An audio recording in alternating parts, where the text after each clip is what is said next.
La semana en RCR, actualidad, entrevistas, comentarios del acontecer nacional e internacional en la semana en RCR.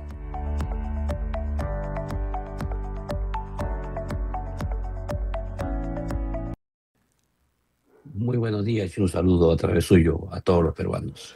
Bien, antes de hablar de temas de política de salud pública, y uno de ellos es precisamente las bajas coberturas y la ampliación del esquema de vacunación que se ha decretado hace unos días, ¿no?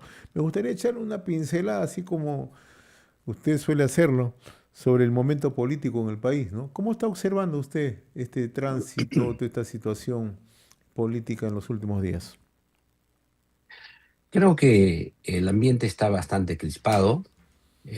Hay una situación compleja porque se trata de un traspaso de gobierno y quizá del poder de un grupo político que ha estado gobernando el país desde el año 2001. O sea, desde el año 2001 ha habido todo un grupo de, digamos, políticos que ha estado o conduciendo el país o tras bambalinas durante todo este periodo hasta el año 2026, es decir, son 25 años. Y el tema no ha ido por un cambio hacia un nuevo actor político, sino ha habido al planteamiento de un gobierno que estuvo, que es sucesor, digamos, del gobierno que existió hasta el año 2000. Entonces, esto ha generado una especie de contradicción eh, aguda entre estos dirigentes que miran que todo esto que ha pasado a lo largo de los 25 años, ellos pueden pensar que esto será un completo retroceso. Esta es una mirada hacia el pasado, digamos, que se quiera revivir lo que ocurría en el año 2000. Todo esto es un imaginario, por supuesto, porque la realidad del año 2026 no es la misma que se tuvo el año 2001. Y además los actores políticos son ya una nueva generación, no es la generación que gobernó hasta el año 2000. Y esto permite un juego, un artificio, digamos, ideológico, señalar que estamos en una vuelta al pasado y no en realidad en la construcción de un nuevo futuro. Estos son los aspectos esenciales del conflicto. Pero detrás de todo esto, como sabemos, es la pérdida del poder político por este grupo que estuvo a lo largo de estos años.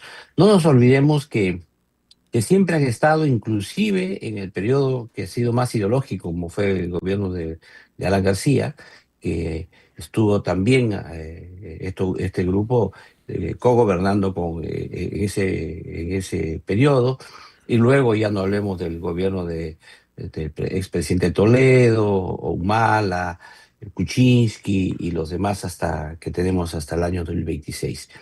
Esto es, en principio, este es el esquema que pasa por haber asentado el poder no solamente en el poder ejecutivo, sino también en el poder judicial y en nosotros y también en otras instituciones autónomas que tiene el país, que ha hecho que ahora haya habido un cambio que ha sido progresivo en los últimos tiempos, donde han ido perdiendo poco a poco estas instituciones, pero su lectura es totalmente al revés. Ellos señalan que están siendo tomadas, cuando lo que ocurre es que ellos han ido perdiendo estos espacios y que ahora se ha consolidado, digamos, ya con esta elección, con el triunfo electoral, parece ya a estas alturas irreversible de Keiko Fujimori.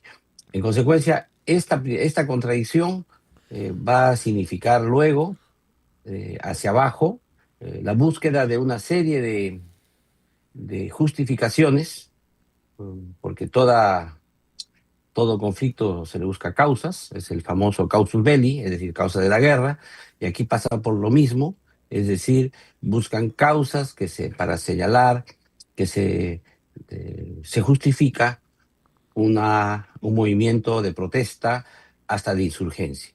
Y esto pasa por desconocer un hecho elemental de una democracia. En la democracia son las elecciones los que resuelven los conflictos que de otra manera se harían a balas o se harían en grandes conflictos armados. Para evitar eso, precisamente, la guerra, se hace la política. Y la política hace que haya metodologías que se señalan, que son el proceso electoral, las elecciones, que luego permite que las fuerzas públicas que pertenecen al Estado, que son las legítimas, puedan respaldar un triunfo electoral. Y esto es lo que, ese desconocimiento que hay a ese proceso electoral tiene muchas aristas, ¿no? De señalar, por ejemplo, que mm, en Lima o en el Perú, primero era, en el Perú gana Juntos por el Perú, pero en Lima no, esa era la primera. La segunda vieron que era más factible decir, en Lima, en el Perú gana, pero pierde por votos extranjeros, sin esperar todavía el conteo de Lima, porque todavía no ha concluido el conteo de Lima, todavía estamos en un conteo de unas actas que se están en este proceso, que todavía no ha culminado el conteo del Perú, digamos. Sin embargo, ya ellos señalan que han ganado en el Perú y encima que los votos que vienen del extranjero no son válidos. Todo esto son simplemente formas para poder justificar la legitimidad posterior de la protesta, que ya, como ha sido la marcha de anoche y los conatos que ha habido días anteriores, es que lo que se busca realmente es empezar con una deslegitimación del gobierno que justifique la protesta permanente, el permanente bloqueo del nuevo gobierno y finalmente incluso la captura del poder. Todo esto busca además aliados, que no solamente son aliados internos, también internacionales, ¿no?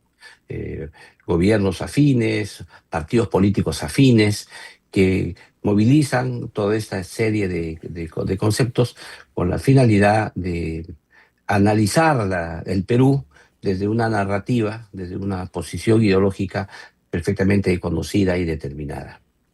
Lo que ha pasado en Bolivia, por ejemplo, o lo que está pasando en el Ecuador, o lo que está pasando en Chile, o lo que está pasando en Argentina, que están en un proceso de mucha protesta, es parte de todo esto que acabamos de conversar. Es parte de todo un movimiento que busca de alguna manera hacer frente, digamos, a la nueva realidad que ha ocurrido cuando la opinión pública ha cambiado, la hegemonía, como dice, como de popular ha cambiado y por lo tanto ellos se van quedando en minorías. No van quedando con votos más, votos menos, van perdiendo procesos electorales que hace que esas hegemonías que tenían antes, sin modo indiscutible, durante 25 años, esas hegemonías se han ido perdiendo poco a poco.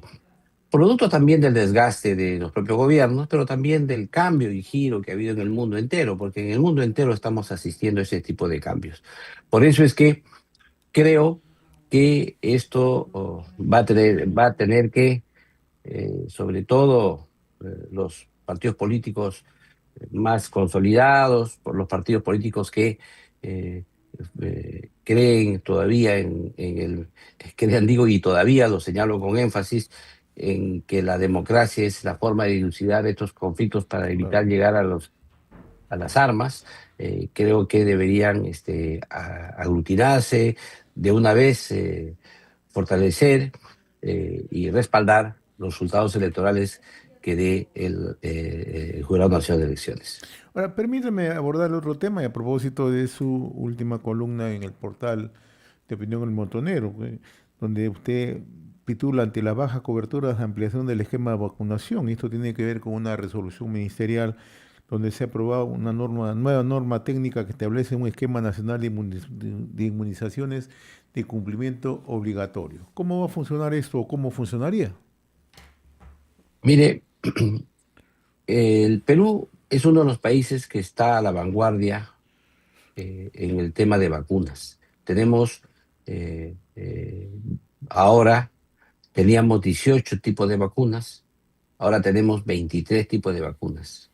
Y esto es relevante porque la vacuna es la medida más eficaz, más económica para poder prevenir las enfermedades. Y esta ampliación se ha realizado con vacunas innovadoras. Y esto es una buena noticia. Esto ya fue inclusive un compromiso que asumió el Perú en enero del año 2025 en el Comité de Niños de las Naciones Unidas, donde se planteó en discusión el tema de la protección, de mejorar la protección de los niños y de la población en el Perú en general. Este compromiso ha tomado este tiempo, desde enero del año pasado, que ya ahora se ha consolidado en este nuevo esquema de vacunación. Y lo que se busca aquí es que ya se pone a disposición de la población estas 23 tipos de vacunas. Sin embargo, el problema que se tiene es que con 18 tipos de vacunas, el Perú no completaba la cobertura de vacunación en todo el país. Teníamos una baja cobertura. Entonces, la pregunta que uno se hace es, ¿cómo haremos ahora con 23 vacunas si antes no podíamos con 18? No podíamos lograr la meta del 95% que se requiere de cada tipo de vacuna para generar protección en la población. ¿Cómo haremos para lograr cumplir con 23 tipos de vacunas si en el Perú se vacuna contra la tosferina y tenemos tosferina? Se vacuna contra el sarampión y tenemos sarampión. Y tenemos tosferina y sarampión precisamente porque no se alcanzan las coberturas. Entonces la pregunta que uno se hace a veces es, ¿deberíamos ya ampliar de una vez a 23? Si todavía no hemos logrado consolidar ahora que tenemos 18 vacunas. Claro, el compromiso internacional es válido. El compromiso internacional nos dice, tienen que lograr. Ustedes como país deberían lograr esta meta de lograr el 95% en cada uno de los tipos de vacunas que tiene el país, que además es un esfuerzo económico extraordinario, inmenso. Y aquí viene el segundo problema, que si ya teníamos una logística limitada para los 18 tipos de vacunas, la pregunta es, ¿cómo haremos para tener esa logística para 23 tipos de vacunas? Y hay algo adicional, estamos en un cambio de gobierno.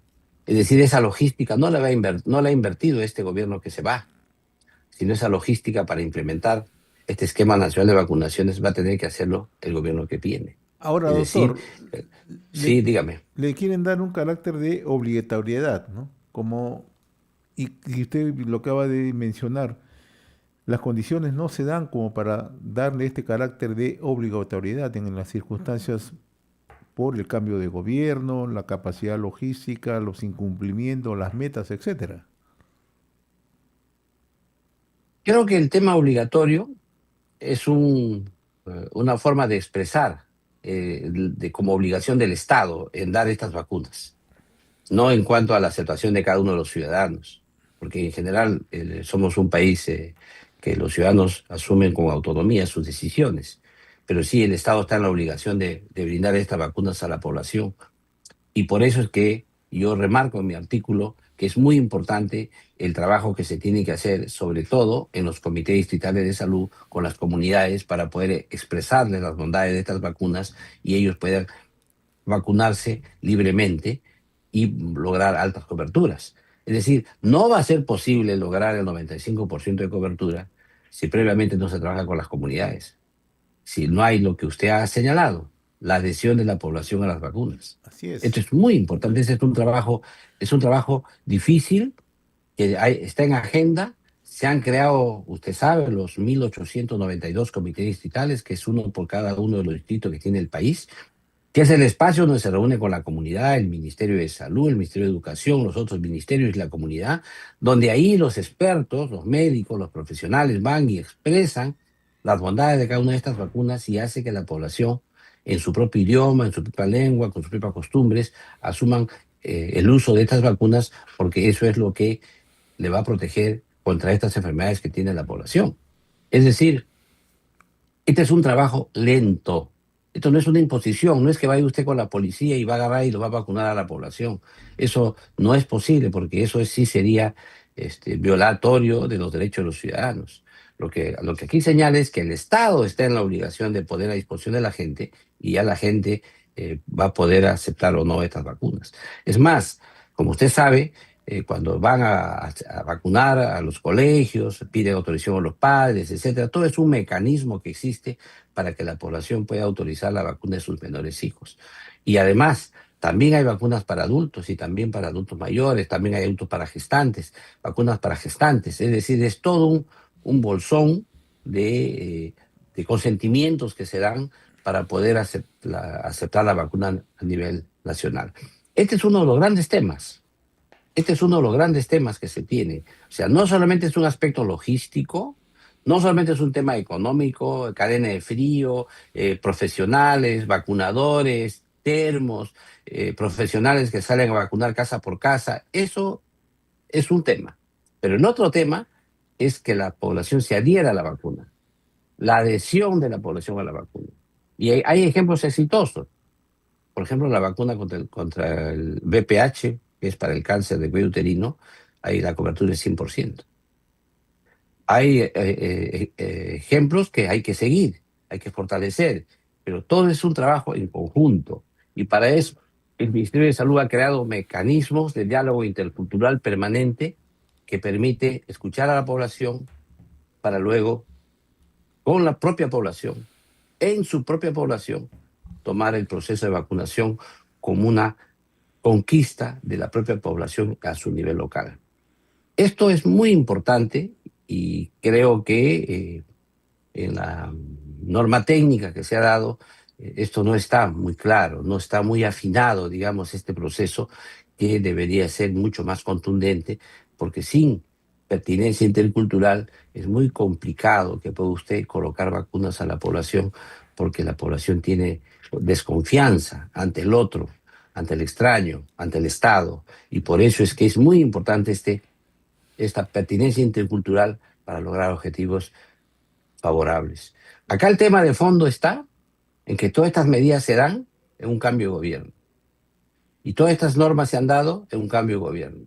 La tarea ahora viene para implementar, pero la tarea está, va a haber más gasto para el gobierno que viene, y a su vez emprender toda esta tarea logística, toda esta tarea de convencimiento a las poblaciones para poder lograr una cobertura alta de vacunación. Muy bien, doctor. Yo le agradezco, como siempre, la amabilidad de haber compartido estos minutos a través de RCR, Red de Comunicación Regional, un tema de suma importancia, ¿no? Como es este esquema nacional de inmunizaciones, pero como usted bien lo ha detallado, ¿no? Se requieren un conjunto de políticas, de decisiones y sobre todo que la población esté lo suficientemente interiorizada el porqué y la importancia de las inmunizaciones. Le agradezco la amabilidad, mi estimado doctor. Muy agradecido una vez más. Un abrazo a todos los peruanos. Gracias. Conversamos con el doctor Herbert Cuba García. Él es experto en política de salud pública. En su momento ha sido viceministro de Prestaciones y Aseguramiento de Salud del Ministerio de Salud. Hemos presentado La Semana en RCR.